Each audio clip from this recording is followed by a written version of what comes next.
প্রধান বিচারপতি নিয়োগ সংক্রান্ত বর্তমান সংবিধানে যে বিষয়টা আছে, রাষ্ট্রপতির হাতে সেই ক্ষমতা এবং অ্যাবসলিউটলি রাষ্ট্রপতি স্বাধীনভাবে সে নিয়োগ দিতে পারেন প্রধান বিচারপতি।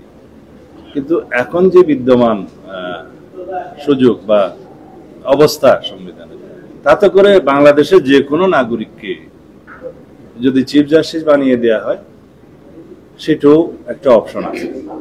আমরা মনে করি সেটা থাকা ঠিক হবে না, এবং সেটা অ্যাপিলেট ডিভিশন থেকে হবে না অন্যখান থেকে হবে, সেটার কোনো বিধিনিষেধ নাই। তো সেই জায়গা থেকে আমরা একটা রেস্ট্রিকশনে আসতে চাই আইনের শাসন প্রতিষ্ঠা করার জন্য, যে রাষ্ট্রপতিকে নির্ধারণ করে দেয়া হবে যে এই ক্রাইটেরিয়ার ভিত্তিতে চিফ জাস্টিস নিয়োগ দিবেন। তার মধ্যে মোটামুটি আমি শতকরা হিসাব বলবো না, 2টি রাজনৈতিক দল বাদে বাকি সবাই এক জায়গায় এসছেন যে রাষ্ট্রপতিকে এখানে নির্ধারণ করে দেয়া হবে যে কোন ব্যক্তি প্রধান বিচারপতি হওয়ার যোগ্য হন। তার মধ্যে এসছে অবশ্যই তারা আপিলেট ডিভিশনের বিচারপতি হতে হবে, এবং আপিলেট ডিভিশনের জ্যেষ্ঠতম 2 জনকে সেই বিবেচনায় রেখে যে কোনো একজন করতে পারে। আগের আলোচনা একসময় এসেছিল, আমাদের প্রস্তাব ছিল যে জ্যেষ্ঠতম 3 জন। এখন 2 জনের ক্ষেত্রে যেহেতু অধিকাংশ রাজনৈতিক দল, 2টি রাজনৈতিক দল বাদে প্রায় একমত পোষণ করেছে।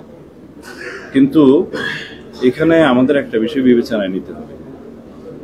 সবাই বলছে যে রাষ্ট্রপতিকে যদি এই অপশনটা দেয়া হয়, ভবিষ্যতে যদি পলিটিক্যালি এটা ইনফ্লুয়েন্স করার একটা মানসিকতা থাকে, তাহলে কি হবে? এখানে আমাদের একটা লজিক আছে।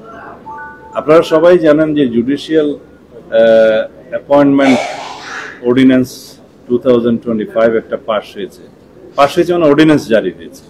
সেই অর্ডিন্যান্সটা হাইকোর্টে অবশ্য চ্যালেঞ্জ হয়েছে, তার সেকশন 3, 5, 6 এবং 7 এটা চ্যালেঞ্জ হয়েছে। সেই রিটটা আবার ডিসপোজ অফ হয়েছে উইথ অবজারভেশন। তার এগেনস্ট বোধহয় আরেকটা রিট হয়েছে, আমি জানি না সেটা এখনো শুনানিতে আসছে কিনা। সামহাও এই রিক্রুটমেন্টের জন্য, এই অ্যাপয়েন্টমেন্টের জন্য অলরেডি আইনটা কিন্তু অ্যাকশনে গিয়েছে। আপনারা দেখেছেন যে বিজ্ঞাপনের মাধ্যমে জাজেস নিয়োগের জন্য অলরেডি একটা প্রসিডিউর শুরু হয়েছে সুপ্রিম কোর্টে। তা আমরা বলেছি, আমরা যেহেতু বিচার বিভাগের সম্পূর্ণ স্বাধীনতা বিশ্বাস করি এবং বিচার বিভাগের স্বাধীনতা নিশ্চিত করতে চাই, সেই জন্য ওই অবজারভেশনগুলো শুনানি করে এটা ডিসপোজ অফ করলে ভালো হতো। বাট এই আইনের বিপক্ষে আমরা কেউ নই, এবং কোনো রাজনৈতিক দলও এই আইনের বিপক্ষে কোনো মতামত আজ পর্যন্ত পত্রিকান্তরে দেয় নাই বা দেখা যায়নি। তো সুতরাং যদি এটা রেটিফিকেশনের প্রশ্ন আসে পার্লামেন্টে, তখন ওখানে কোনো সংশোধনী আনা যাবে কিনা, করা হবে কিনা, সেটা আলোচনার বিষয় পরবর্তীতে। বাট এই আইন এবং নিরপেক্ষভাবে স্বাধীনভাবে বিচারক নিয়োগের যে প্রক্রিয়া, এগুলোর সাথে কেউ দ্বিমত পোষণ আমরাও করি নাই, কেউ করে নাই। এই প্রক্রিয়ার মধ্য দিয়ে যদি বিচারক নিয়োগ শুরু হয়, একটা পর্যায়ে দেখা যাবে যে আওয়ামী লীগের সময়, ফ্যাসিবাদের সময় যেভাবে একটা জুডিশিয়ারিকে পলিউটেড করা হয়েছিল, সেখান থেকে আমরা গ্রাজুয়ালি নিষ্কৃতি পাবো। একটা জায়গায় উন্নীত হলে সেই জাজেসের মধ্য থেকে যদি জ্যেষ্ঠতার ভিত্তিতে অ্যাপিলেট ডিভিশন এবং অ্যাপিলেট ডিভিশন থেকে চিফ জাস্টিস নিয়োগ হয়, সেই জায়গায় আমরা পৌঁছাতে পারবো, এবং কমপ্লিট ইন্ডিপেন্ডেন্স অফ জুডিশিয়ারি, একটা নিউট্রাল চরিত্র আমরা তখন পাবো।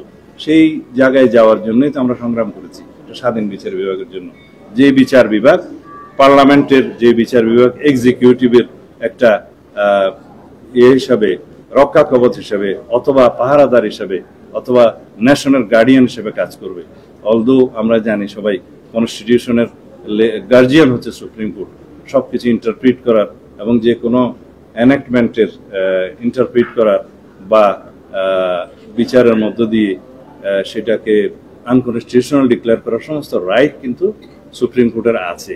তো সেই জন্য আমরা চাই এই সুপ্রিম কোর্ট কমপ্লিটলি ইন্ডিপেন্ডেন্ট হোক, নিউট্রাল হোক, এবং একটা দেশের one of the most important organs out of 3 organs হিসেবে কাজ করুক, যার মধ্যে দিয়ে গণতান্ত্রিক প্রতিষ্ঠানগুলো শক্ত ভিত্তি পাবে।